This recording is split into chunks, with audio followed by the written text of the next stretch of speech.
Hello everyone, welcome to the study hub. तो आज के लेक्चर में हम डिस्कस करने जा रहे हैं पास्ट कंटिन्यूस टेंस। तो पास्ट कंटिन्यूस टेंस की क्या पहचान हो? तो देखें यहाँ पे पास्ट कंटिन्यूस टेंस में हम यूज़ करते हैं वाज और वर्ब, हेल्पिंग वर्ब, और फिर उसके बाद वर्ब की फर्स्ट फॉर्म यूज़ करते हैं और प्लस आईएनजी। वाज किसके साथ यूज़ करते हैं? फर्स्ट पर्सन और थर्ड पर्सन सिंगुलर के साथ, आई के साथ, ही शी इट के साथ, कोई नाम हो उसके साथ हम वाज यूज़ करते हैं। और वर किसके साथ यूज करते? अदर्स के साथ, मतलब प्लूरल में वी हो, वीवर, और यू सेकंड पर्सन में सबके साथ यू, यूअर,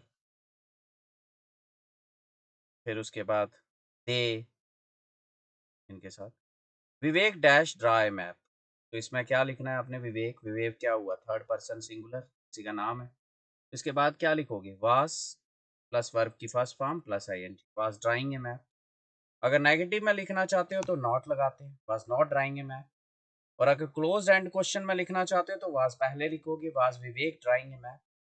ये पास्ट कंटिन्यूस टेंस की पहचान है, वाज और वर लगाया जाता है V1 plus ING.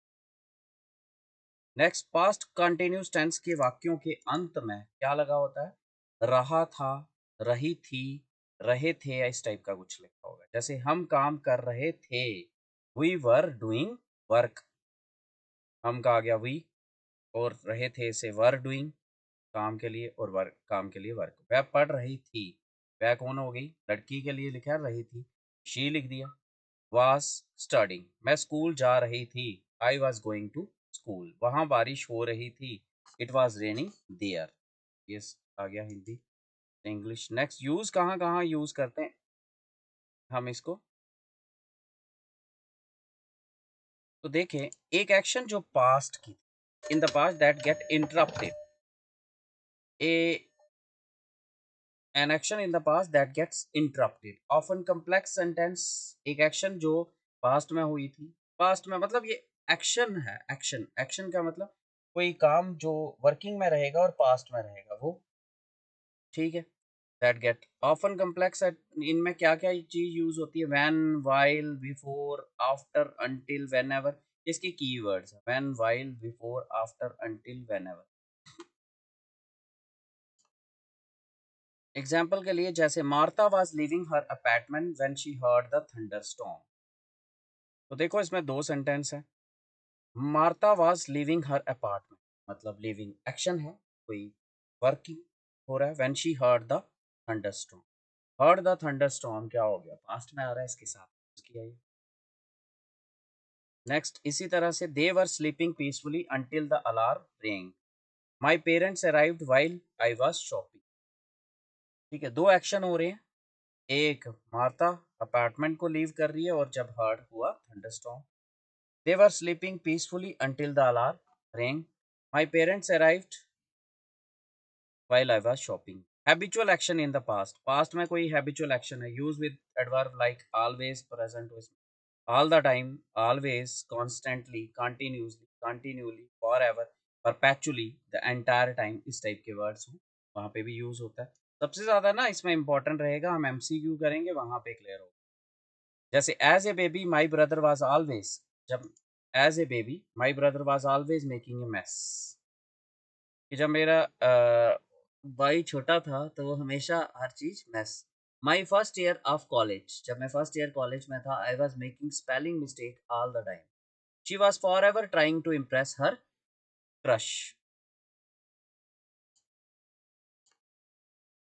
Emphasis how long a past action took. We also use in the past continuous tense to emphasize how long an action took and highlight just how much time was spent doing it. कितना time लगा था ऐसा काम करने।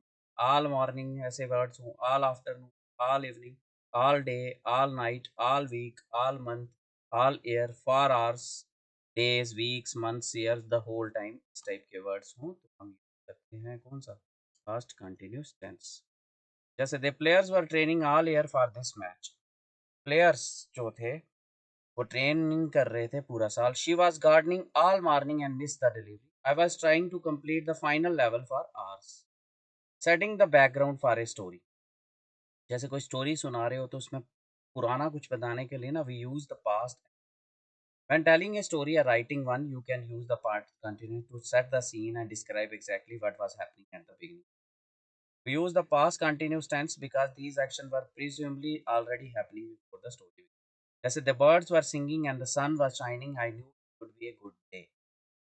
तो पहले में देखो birds were singing and the sun were shining. Everyone at the cafe was enjoying their coffee. Then the stranger appeared. The city was going about its business without knowing the aliens had arrived. Present continuous past continuous tense आना था यहाँ पे. Past continuous tense can be used for two simultaneous action. जैसे while she was dancing, he was singing. I was studying when Rekha was sleeping. तो when while इस type के words आपको दिखे सेंटेंसेस में.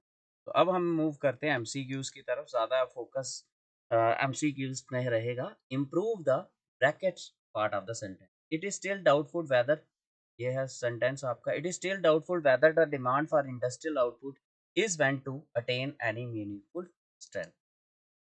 तो यहाँ पे देखो इज वेंट टू, इज के साथ कभी भी वेंट नहीं आ सकता. इज के साथ क्या आ सकता है? इसके साथ वर्ब की थर्ड फॉर्म आ सकती है. कब? जब आपका सेंटेंस कौन सी फॉर्म में हो? पैसिव वॉइस में हो. तो हम कौन सा सेंटेंस यूज करते हैं? और जहाँ इज के साथ वर्ब की first form plus ING use करते हैं तो वेंट टू नहीं आएगा. Is going to, is going to. Clear?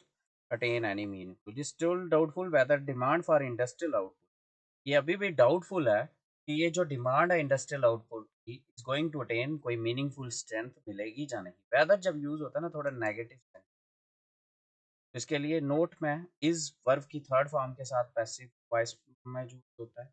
Verb की first form plus ING negative voice in present continuous form में यूज होता है. वेदर इज रिलेटेड नॉट के साथ. इसका आंसर रहेगा is going to. Next question, improve the bracket. ये sentence है militant leadership are to be eliminated. Are to be, यहाँ पे आपने क्या लगाना है?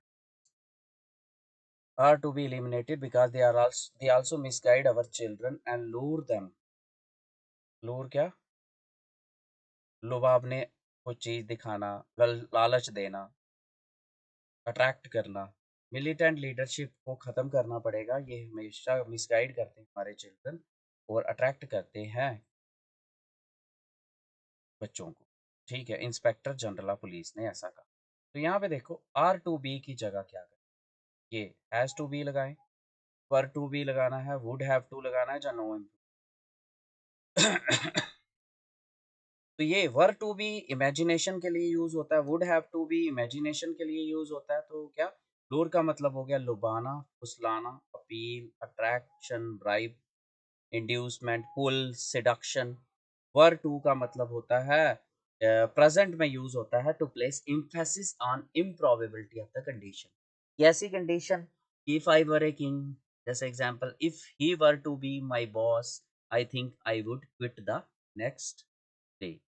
तो ये कह रहा है कि प्रेजेंट के ये बताना चाहता है कि अगर वो हमारा बॉस होता तो मैंने उस अगले दिन ही जॉब छोड़ दिया होता. मतलब ऐसी कंडीशन बताना जो ट्रू हो भी सकती है, नहीं भी हो सकती. वुड हैव, ये भी यूज होता है in conditional to talk about something that did not happen in the past. ऐसा कुछ जो कंडीशनल है, ये भी इफ के साथ यूज होगा. If it had been a little warmer we would have gone for a swim. पर ये गर्मी होती. और यहाँ पे क्या आता है? Would have been, would have gone आता है यहाँ पे तब जब दूसरे सेंटेंस में क्या हो? Past perfect tense use. तो नेक्स्ट आ जाता है हैज टू. कब यूज होता है? Obligation, requirement, necessity. तो ये यहाँ पे यही बताना चाहना था मिलिटेंट्स जो हैं वो लुआवने चीजें देते हैं इसलिए उनको अवॉइड करना. Example, militant leadership has to be eliminated, has to because they also misguide our children and lure them to this, said inspector. तो यहाँ पे क्या कर रहा है? ये बोल रहा है कि ऐसी जरूरत है कि हमें मिलिटेंट लीडरशिप को एलिमिनेट करना चाहिए. नेक्स्ट, तो इसका आंसर रहेगा has to. Next question, my family has always. अब हैज के साथ आपको ऑलवेज को देख के आपको लग रहा होगा कि ये प्रेजेंट इंडेफिनिट होना चाहिए, लेकिन ये क्वेश्चन में ही उन्होंने हैज दिया हुआ है, क्वेश्चन को थोड़ी चेंज करेंगे। तो हैज के साथ हम कौन सी फॉर्म यूज करते हैं? वर्ब की थर्ड फॉर्म यूज करते हैं। स्पोर्ट नहीं आएगा, स्पोर्टिंग नहीं आएगा, स्पोर्टिव एडजेक्टिव है तो सपोर्टेड आएगा, सपोर्टेड वर्ब की थर्ड। तो हैज के साथ वर्ब की थर्ड फॉर्म सपोर्टिव जो एडजेक्टिव फॉर्म है, तो इसका आएगा supported. Next question, at one time mister Gupta dash there super. कि किसी टाइम, किसी पुराने फिक्स टाइम की बात हो रही है, तो कौन सा टेंस आएगा? Present, past, indefinite, owned verb की सेकंड फॉर्म यूज होगी। तो एट वन टाइम कीवर्ड है past indefinite, therefore use be to form. Use to का मतलब होता है पास्ट की कोई habit. Use for former fact, habit और एक्शन, कोई दोबारे पुरानी हैबिट हो। हैड प्लस वर्ब की थर्ड फॉर्म यूज होती है to show the past of past. Past perfect tense के लिए had to, had plus verb, past of past. Was verb plus verb की first form plus ING use for action in the past. 04 का ये answer रहेगा owned, past indefinite tense आ जाएगा। Next, identify the segment that contains a grammatical error. The audience has been angry as the magician is not performing as expected. तो देखो, has been, has been, has के साथ कौन सी form use होती है? Verb की थर्ड फॉर्म यूज होती है। तो हैज बीइंग नहीं आना था, बीन आना था। Has been angry. तो कौन सा स्टेटमेंट इसका गलत है? थर्ड स्टेटमेंट इसमें गलत आ रहा है। हैज के आगे वर्ब की थर्ड फॉर्म यूज हो, has is followed by, therefore it should be the audience has been angry. Correct, the audience has been angry as the magician is not performing as expected. इसका answer third part है। Next question, Shakeel has been working here from January 2010 to 2018। तो देखें यहाँ पे जनवरी 20 से till तक है। From के आगे आप क्या यूज कर सकते हो? प्लेस भी यूज कर सकते हो और टाइम भी यूज कर सकते हो, और आगे टू यूज कर सकते हो और फिर प्लेस या टाइम। जैसे हम लिखते हैं from Chandigarh to Jammu, time है फ्रॉम 2 PM टू 4 PM, और फ्रॉम के बाद फ्रॉम टाइम यूज करें पहले भी और फिर टिल लगा के फिर दोबारा से टाइम यूज, ये भी पता होना चाहिए। From two P M to 4 PM आ गया। जनवरी 2010 टू जनवरी 2018 आ गया जैसे इस सेंटेंस में, ये तो स्टेटमेंट ठीक है। और फ्रॉम जैसे ये टाइम लाइन आ गई, तो टाइम लाइन में ये वाली जो स्टेटमेंट है, जैसे अभी चल रहा है 2024, तो ये बोल रहा है जनवरी 2010 से लेके 2018 तक काम। तो ये पास्ट का स्पेसिफिक टाइम है, पास्ट का स्पेसिफिक टाइम। तो कौन सा टेंस यूज होना चाहिए था यहाँ? पास्ट इंडेफिनिट टेंस यूज होना चाहिए था। तो हैज बीन वर्किंग नहीं आएगा, शकील वर्कड। तो ए पार्ट यहाँ पे गलत है। तो क्या आना था? Shakeel worked here from January 2010 to January to. From time place to time place होता है फ्रॉम टाइम, जैसे एग्जांपल फ्रॉम जम्मू चंडीगढ़ हो गया, from 2 PM 4 PM, from 2 PM।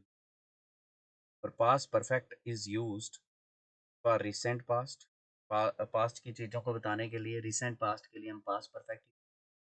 Past indefinite use करते हैं पास्ट का स्पेसिफिक टाइम बताने के, और पास्ट परफेक्ट यूज करते हैं पास्ट ऑफ पास्ट को। क्लियर? तो इसके लिए यहाँ पे पास्ट इंडेफिनिट ये आएगा, करेक्ट होना था Shakeel worked here from January 2010 till January 20। MCQ 06 का ये आंसर रहेगा, फिर ए पार्ट है correct. MCQ 07, nobody does do is assign duty within the given time, therefore the firm faces the bad years ahead। तो इसमें क्या चीज गलत है ये आपको बताना है। नो एरर, ABCD क्या आएगा इसमें? वो आपको बता। तो देखो सबसे पहले नोबडी यहाँ पे क्या है, एक पर्सन है, थर्ड पर्सन सिंगुलर है, डज डू हिज ड्यूटी। तो ये प्रेजेंट इनडेफिनिट में आपको ऑर्डर पता होगा, सब्जेक्ट यूज होता है, उसके बाद वर्ब की फर्स्ट फॉर्म यूज होती है, SRES यूज होता है। तो ऐसा होता है जैसे राम ईट्स द फूड, ऐसा।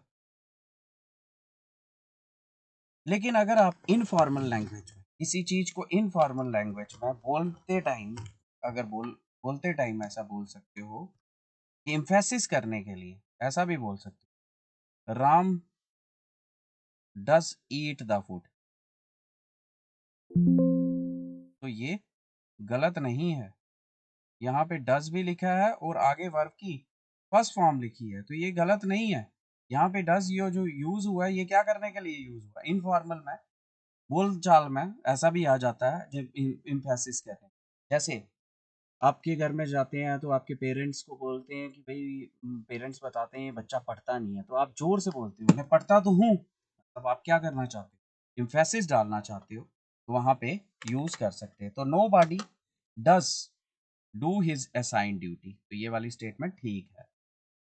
ठीक है, डज डू, डू का मतलब हो गया करना और ये इसका इम्फेसिस डालना, with in the given time, therefore the firm faces the bad years ahead. Ahead का मतलब क्या हो गया, फ्यूचर। फ्यूचर, फ्यूचर के लिए आप क्या, कौन सा टेंस यूज करते हो फ्यूचर के लिए, या तो फ्यूचर टेंस यूज करते हो जहाँ प्रेजेंट, ये मूड पे डिपेंड करता है फ्यूचर, जहाँ फिर किस पे, प्रेजेंट पे। तो ये स्टेटमेंट भी कोई गलत नहीं है, faces the bad years ahead. Faces, faces मतलब लग रहा है ना आपको, ये प्रेजेंट सिंपल में लिखा है भाई, आगे तो अहेड है, फ्यूचर है, वैसा कुछ नहीं है। फ्यूचर के टेंस भी आप किस में लिख सकते हो, प्रेजेंट सिंपल में भी लिख सकते हो। तो ये स्टेटमेंट भी इसकी ठीक है, तो इसमें आंसर आएगा नो एरर। ओके, तो यही बताया, nobody singular third person है, सब्जेक्ट प्रेजेंट इनडेफिनिट में टेंस में क्या ऑर्डर रहता है, पॉजिटिव में singular third person V1 plus S और ES। एग्जाम्पल के लिए Ankur writes a letter. Present indefinite tense को अगर पॉजिटिव में इनफॉर्मल एस्पेक्ट में देखा जाए तो सब्जेक्ट डू या डज जो भी लगेगा, वर्ब की first form for emphasis use. Ankur does write a letter भी लिख सकते हैं। तो ये पहला वाला statement therefore tells the result, therefore जो था वो सेंटेंस में रिजल्ट बताता है, अहेड हमें बताता है फ्यूचर रिजल्ट है। तो future is represented by mood are present के, तो therefore it is correct. Present से भी बता सकते हैं, ये स्टेटमेंट इसमें रहेगा no. Next question, he told me that he wrote a letter to his superior for a certain reason. तो दो चीजें होती हैं, एक एंटीसीडेंट और एक प्रीसीडेंट। एंटीसीडेंट होता है जो कंप्लीटेड एक्शन को बताता है, जो एक्शन हो चुका है, कंप्लीटेड एक्शन को बताता है, और प्रीसीडेंट पास्ट स्पेसिफिक टाइम को बताता है, ये पास्ट इंडेफिनिट। जैसे रिटन ए लेटर एक एंटीसीडेंट है, यहाँ पे सेंटेंस में ही रोट ए लेटर, उसने लेटर लिख लिया, तो ये पहले कर लिया ना, to his superior for a certain, he told me, उसने मुझे बताया, मतलब ये एक तो मुझे बताया और दूसरा कि उसने लेटर लिख लिया, तो दोनों में से पहले एक चीज की ना, पहले क्या लिखा, ही टोल्ड मी, ये भी पास्ट में है, ही टोल्ड मी ये पास्ट है, पास्ट इंडेफिनिट। और ही रोट ए लेटर, ये क्या है, ये भी पास्ट है। दोनों में से पहले कौन सा किया, लेटर लिखा, तो ये पास्ट पास्ट हुआ ना, ये पास्ट परफेक्ट में यूज होगा, और ये पास्ट इंडेफिनिट में। He told me that he had written a letter, तो इसका कौन सा पार्ट गलत हो गया, बी पार्ट गलत हो गया, past past, written a letter, he told me that he had written a letter to his superior for a certain reason. तो he told me that he had written a letter, he told me क्या आ गया past, और he had written a letter वो उसका भी past, तो ये आ गया, इसमें बी पार्ट गलत हो। Thanks a lot for listening.